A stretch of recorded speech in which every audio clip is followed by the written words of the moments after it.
Party. ఇప్పుడు నేను ఒకటే మిమ్మల్ని కోరుతున్నా, ఈ ముఖ్యమంత్రి మాట్లాడుతున్నాడు, ఈయనకేదో పెద్ద ఎత్తున విశ్వసనీయత ఉందని, మడమ తిప్పనని. ఒక్కసారి ఆయన మాటలు నిందాం.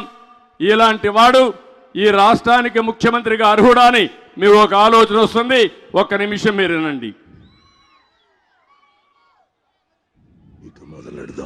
25కి 25 ఎంపీ స్థానాలు మనమే తెచ్చుకుందాం. ఆ తర్వాత ప్రత్యేక హోదా ఎలా రాకుండా పోతుందో కూడా గట్టిగా చూస్తామని చెప్పి కూడా చెప్పండి. మన ప్రభుత్వంలో పూర్తిగా మద్యాన్ని నిషేధిస్తాం అని చెప్పి గట్టిగా కూడా చెప్తాం. నా సిపిఎస్ మనం అధికారంలోకి వచ్చిన వారంలో చేపించేస్తానన్నా. ప్రతి సంవత్సరం జనవరి 1వ తారీఖున ప్రభుత్వ ఉద్యోగాల భర్తీకి క్యాలెండర్ కూడా విడుదల చేస్తాను అని చెప్పి మీ అందరికీ కూడా హామీ ఇస్తా ఉన్నా. 200 యూనిట్ల వరకు మీకు కరెంటు ఉచితంగా ఇస్తామని చెప్పి మీ అందరికీ కూడా చెప్తా ఉన్నా. ప్రాజెక్టు 2021 జూన్ నాటికి కంప్లీట్ చేస్తాము. ఖరీఫ్ 2022 నాటికి నీళ్లు ఇచ్చే పరిస్థితి తీసుకొని వస్తానని కూడా ఖచ్చితంగా కూడా చెప్తా ఉన్నాను. 2023 ఖరీఫ్ కు కల్లా ఈ ప్రాజెక్టు పూర్తి చేస్తామని చెప్పి చెప్తా ఉన్నాను. 2025 ఖరీఫ్ కల్లా ఖచ్చితంగా గోదావరి పోలవరం ప్రాజెక్టు పూర్తి చేసి సమగ్ర సప్లాన్ చట్టాన్ని చట్టబద్ధంగా తీసుకొస్తామని చెప్పి హామీ ఇస్తా ఉన్నాము.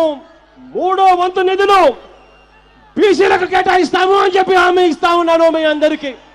ఇలా ఉట్టి బీసీలకే 139 కార్పొరేషన్లు పెడతామని చెప్పి మీ అందరికీ హామీ ఇస్తా ఉన్నాను. పంట వేసే ముందే పలాని రేట్లకు కూడా పలాని రేట్లు అని చెప్పి రేట్లు కూడా ప్రకటిస్తాం.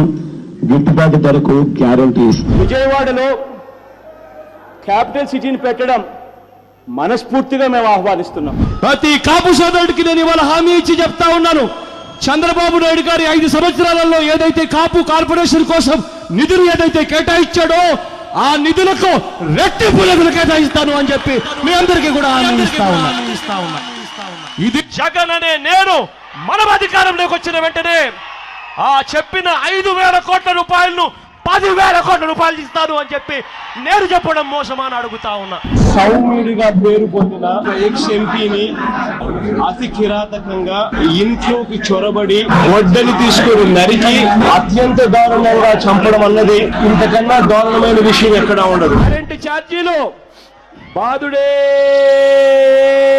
బాధుడు. 2024 ఎన్నికలు జరిగేసరికి మందరిని పూర్తిగా తీసేసిన తర్వాత మనం ఓట్లు అడుగుతామని చెప్పి గట్టిగా చెప్తాము. ఏం తమ్ముళ్ళు, విశ్వసనీయతకు చిరునామా ఈ నకిలీ జగన్.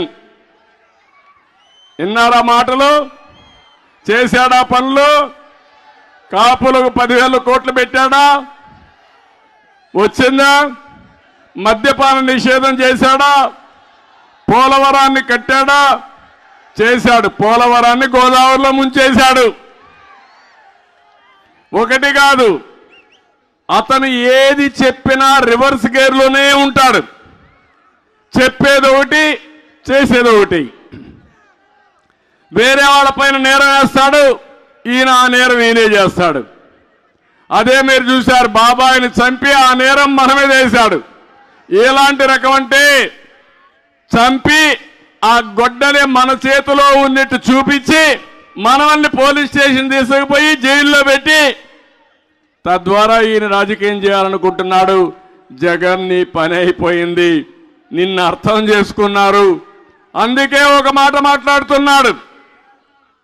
సీన్ అర్థమైపోయింది, తిరగబడింది. అందుకే ఇప్పుడు ఏమంటున్నానంటే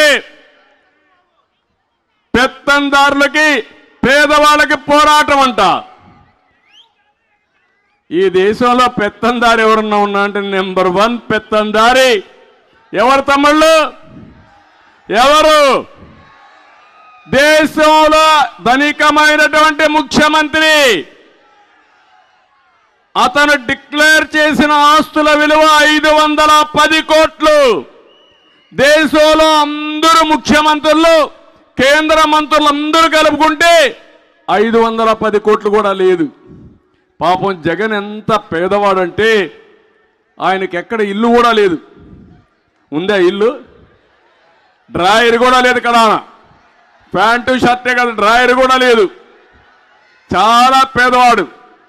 భిక్షం అడుగుతున్నాడు. గిన్నె పట్టుకొని ఎవ్రీడే భిక్షం అడిగి ఆ భిక్షంలో వచ్చే డబ్బులు భోంచేస్తున్నాడు. పేపర్ లేదు, టీవీ లేదు, ఇల్లు లేదు. పాపం చాలా పేదవాడు. తల్లి లేదు, చెల్లెలు లేదు, బాబాయ్ లేడు, తండ్రి లేడు. ఏం తమ్ముళ్ళు, అవునా కాదా? వాస్తవేనా?